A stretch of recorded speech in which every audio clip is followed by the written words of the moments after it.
마지막으로 양모 장 씨를 상대로 거짓말 탐지기 조사를 진행했던 대검찰청 심리분석관의 증언 내용입니다. 위 증인은 편의상 D씨라고 호칭하도록 하겠습니다. 먼저 D씨는 대검찰청 녹화분석과 소속 심리분석실장으로 통합심리분석과 심리생리검사 의견을 종합해서 최종 결과를 도출하는 직무를 담당하는 사람입니다. 한편 검찰이 애초 양모 장 씨를 아동학대 치사 혐의로 구속 기소했다가 살인 혐의를 추가했다는 점은 지난 방송에서도 말씀드린 바가 있는데, 검찰은 D씨가 작성한 양모 장 씨에 대한 통합심리분석 결과보고서를 양모 장 씨의 주된 혐의를 아동학대 치사에서 살인죄로 변경하는 근거 중의 하나로 법원에 제출하기도 했는데요. 특히 증인 D씨가 수행하는 심리생리검사는 생리적 반응을 통해서 진술의 진위를 판단하는 분석 방법을 말하는 것인데, 흔히 우리가 거짓말 탐지 조사로 알고 있는 그 분석 방법입니다.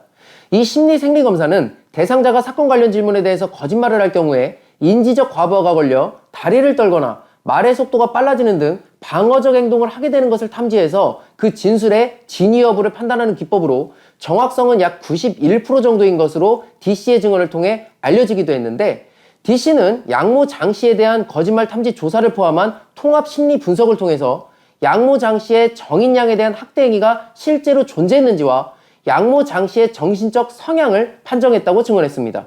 먼저 D씨는 양모 장 씨를 상대로 심리 생리검사를 진행했는데, 장 씨에게 정인이를 고의로 밟은 사실이 있느냐고 물었고, 장 씨는 아니다라고 대답은 했지만 이에 대해 4명의 분석관들이 생리적 반응을 분석해서 채점을 한 결과 모두 다 거짓으로 판정했다고 밝혔습니다.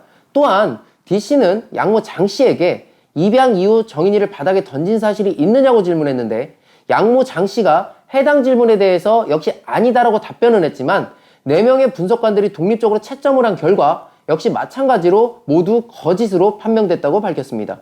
아울러 D씨는 부검감정서에도 나와 있듯이 췌장이 찢어지고 복부에 상당히 강한 외력이 가해졌을 가능성이 있다면서 손으로 때려서는 나올 수 없는 외상이라는 의사 의견을 참고해서 발로 밟았는지 여부 등에 대해 검사를 실시했다고 부연 설명하면서 정인이가 놀이터에서 다쳤다는 등의 양모 측 주장은 신빙성이 없다고 판단했다고 증언하였는데, 이어 사망 당일 아이 복부에 외력이 가해진 부분에 대해서 양모 장 씨가 실수로 떨어뜨리고 심폐소생술을 했을 뿐 다른 외력은 없었다고는 주장하지만 행동 분석 결과 이러한 진술 역시 신빙성이 없는 것으로 판단됐다고 추가적으로 증언했습니다. 특히 D씨는 행동 분석 당시 장 씨의 답변 태도에 대해서도 증언을 했는데, 양모 장 씨는 정인이를 떨어뜨리고 밟은 적이 있느냐는 질문에 아니라고 말하면서 순간적으로 눈을 감고 부인했으며 침을 삼킨 것으로 알려졌고, 이어 감정이 격해져 평소와 달라지지 않았느냐는 질문에 대해서는 울음을 멈추고 빠르게 진정하면서 다리를 꼰 것으로 알려졌습니다. 이와 같은 양모 장 씨 행동을 통해서 분석관들은 여러 가지 방어적 행동 징후가 나타나 신빙성이 없다고 판단했으며, 정인이가 싱크대에 찢겼다는 주장과 놀이터 시소에서 넘어졌다는 주장 등에 대해서도 이와 같은 사실들을 근거로 진술의 신빙성이 역시 떨어진다고 판단했던 것으로 알려졌습니다. 나아가 D씨는 심리 생리검사와 행동 분석 결과를 토대로 볼 때 살인의 고의성을 부인했던 장 씨의 진술이 거짓일 가능성이 있다고 자신의 견해를 밝히기도 했습니다. 한편 D씨는 양모 장 씨에 대한 임상심리 분석 결과도 증언을 통해서 밝히기도 했는데, D씨는 양모 장 씨가 인지 능력이나 상황 판단력은 뛰어나지만 타인에 대한 공감 능력이 결여된 것으로 나타나 여러 가지를 종합했을 때 사이코패스 성향이 높은 것으로 나타났다고 밝혔습니다. D씨는 양모 장 씨가 정인이를 저항할 수 없는 대상으로 생각하고 본인이 가진 스트레스나 부정적 정서를 여과 없이 그대로 표출했을 가능성이 높다면서 사이코패스 검사 평점 척도를 보면 양모 장 씨의 총점이 22점으로 사이코패스 판단 기준점인 25점에 근접한 높은 수준이라고 설명했습니다. D씨는 종합적 결론을 묻는 검찰의 질문에 대해서 아이를 발로 밟았을 가능성, 바닥으로 던지는 학대 행위를 했을 가능성이 높아 보인다며 무책임성, 공격성, 충동성이 높다는 게 이번 사건과 밀접한 관련이 있는 것으로 판단했다고 개인적인 소견을 밝혔습니다. 그러면서 양모 장 씨의 지능은 평균 수준이고 판단력도 양호하지만 욕구를 충족하는 과정에서 규칙이나 규범을 무시하는 경향을 자주 보였고, 스스로에 대한 객관적 통찰력이 부족하며 자기 욕구 충족이 우선시되는 사람으로 보인다면서 내면의 공격성 등을 종합하면 사이코패스일 가능성이 높고 이 성향이 이 사건과 밀접하게 관련됐을 가능성이 높다고 증언했습니다. 따라서 현재 양모 장 씨가 표현하고 있는 정인 양에 대한 괴로움과 죄책감은 역시 신뢰하기가 어렵다고도 진술했습니다. 한편 이날 재판에서 D씨의 증언과 관련해서 양모 측 변호인은 심리검사의 신빙성을 문제 삼기도 했었는데, 변호인은 심리 분석 결과가 증거로 채택되는 경우가 얼마가 되느냐고 질문했고, D씨는 이에 대해서 따로 통계를 내본 적은 없지만 절반이 넘지 않는다고 답변한 것으로 알려졌습니다. 또한 양모 측 변호인은 정신적으로 불안한 사람이면 오차가 클 수 있다, 일부 거짓에 대해서도 반응할 수 있다, 그리고 양모 장씨의 진단 점수가 사이코패스 판단 기준에 미달했다는 등의 이의를 연달아 제기하기도 했던 것으로 전해졌는데, 이에 대해 D씨는 샘플이 많지 않아 유의미한 통계를 낼 수 없는 상황이라고 하면서도 질문 취지를 미리 다 설명하고 명확하게 한 다음 검사를 실시한다, 한두 번 연습을 하고 검사를 실시한다면서 사실상 양모 장씨에 대해서 실시했던 심리검사의 신뢰성을 뒷받침하는 의견을 제시하기도 하였고, 또 양모 장씨가 22점이 나왔지만 여성의 경우에는 남성보다 범죄를 저지르는 비율이 높지 않아서 컷오프 점수를 낮춰야 한다는 학계 의견도 있다고 답변을 내놓기도 했습니다. 결국 3월 3일 재판에 출석한 증인들의 증언을 정리해보면, 먼저 양모 장씨의 지인인 A씨의 증언은 입양 최초에는 정인양의 상태에 아무런 문제가 없었고 정상적이었다. 입양 이후 정인양의 몸에 상처나 멍이 발견되기 시작하였고 그 이후로 상태가 점점 악화되기 시작하였다. 그리고 이 부분은 종전 다른 증인들의 증언과 일치한 부분이었고, 그리고 양모 장씨가 정인양의 건강을 전혀 고려하지 않았고 영아를 양육하는 통상의 부모와 달리 정인양을 집이나 차 안에 장씨가 혼자 두는 등으로 방치하였다. 이것이었고, 다음으로 아래층에 살았던 B씨의 증언은 평소에도 고성이나 물건을 집어던지는 것 같은 소리가 자주 들렸다. 사건 당일에는 평소와 분명히 다른 쿵 하는 소리가 들렸고 이는 아이가 뛰노는 소리와는 분명히 달랐다.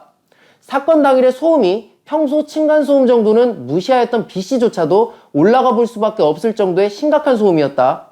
사건 당일 마주한 양모 장씨의 상태가 상당히 어둡고 우울증이 있는 듯한 사람의 모습이었다. 이것이었으며, 마지막으로 양모 장씨를 심리분석한 D씨의 증언은 정인이를 고의로 발로 밟았다는 점, 정인이를 바닥에 던졌다는 점에 관한 양모 장씨의 아니라는 답변은 통합심리 분석 결과 거짓으로 판정되었다. 양모 장씨가 사이코패스 검사에서 그 기준점인 25점에 근접한 22점으로 측정되었다. 현재 양모 장씨의 정인양에 대한 괴로움과 죄책감의 심리는 신뢰하기 어렵다. 이것이었습니다. 3차 공판의 오전 재판에서 양부모 측 변호인은 양모 장씨에 대해서는 정인양에 대한 정서적 학대 혐의와 양육을 소홀히 했다는 등의 공소사실에 대해서는 인정을 했지만 일부 공소사실에 대해서는 기억이 나지 않는다는 등으로 여전히 종전 입장을 고수하고 있는 상황이고, 특히 주된 공소사실인 미필적 고의에 의한 살인죄에 대하여는 피고인은 맹세코 피해자 복부를 밟은 적이 없고 미필적 고의로도 피해자를 죽이려 했던 적은 없다. 배를 한 대 세게 때린 적은 있지만 사망에 이를 정도의 강한 외력이 없었기 때문에 피해자의 사망 가능성도 알 수 없었다고 주장하며 현재까지도 그 범죄 사실을 부인하는 입장을 강하게 피력하고 있는 상황입니다. 양부한 씨 또한 공소사실을 대부분 인정하면서도 정서적 학대를 함에 있어서 처음부터 계획했던 것은 아니다. 피해자와 친밀하게 지내려다 보니 과한 점이 있었다. 돌이켜보면 학대였다. 양모인 장씨가 자신의 방식대로 정인이를 잘 양육할 것이라고 너무 믿었다라는 다소 상식과 어긋나는 답변을 계속 내놓고 있는 상황이기도 한데, 특히 양부 안씨는 지난달 학대를 알고도 방조한 건 결코 아니다면서 어떠한 처벌도 달게 받겠으며 평생 속죄하는 마음으로 아이에게 사죄하며 살겠다고 법원에 2번째 반성문을 제출한 것으로 전해졌는데요. 이야기를 잘 들어보면 결국 이유가 있어 그랬고 난 잘 몰랐기에 방조라고 할 것도 없었다는 취지인 것인데, 그렇다면 무엇을 반성한다는 것인지 정말 앞과 뒤가 맞지 않는 행동이라고 하겠습니다. 특히 이날 양부 안씨는 재판 후 몰려든 시민들을 피해서 법원 반대쪽 출입구로 나와 취재진과 사람들을 피해 빠르게 뛰다가 갑자기 취재진 앞에 무릎을 꿇고 죄송합니다 라고 연신 이야기를 했다고 하는데, 재판정 안에서의 양부 안씨의 주장을 볼 때 진실성이 있는 용서의 구함이었던 것인지 의문이 들 수밖에 없을 것 같습니다.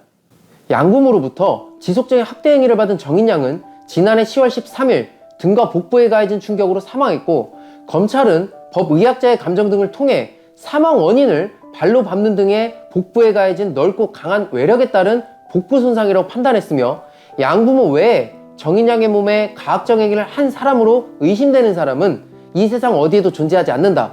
이것이 팩트이며, 현재까지 나온 각종 증언들은 양부모의 가학적 학대 행위가 있었음을 충분히 추단케 하고 있는 상황입니다. 현행법상 무죄 추정을 받고 있는 양부모의 변소에 대해서 우리가 인정하지 않을 수는 없다고 하겠으나 만약 그것이 거짓으로 밝혀진다고 한다면 정인 양의 양부모는 그에 상응하는 엄청난 대가를 치러야 한다는 것을 분명히 기억해야 될 것입니다. 3월 17일로 예정된 4차 공판에는 정인 양의 부검 감정이와 사망 원인 감정서를 작성한 법의학자 등이 증인으로 출석해서 증언할 예정이라고 합니다. 우리가 끝까지 관심을 가지고 지켜보아야 하겠습니다. 다시 한번 삼가 고인의 명복을 빕니다. 지금까지 로운TV의 이상혁 변호사였습니다.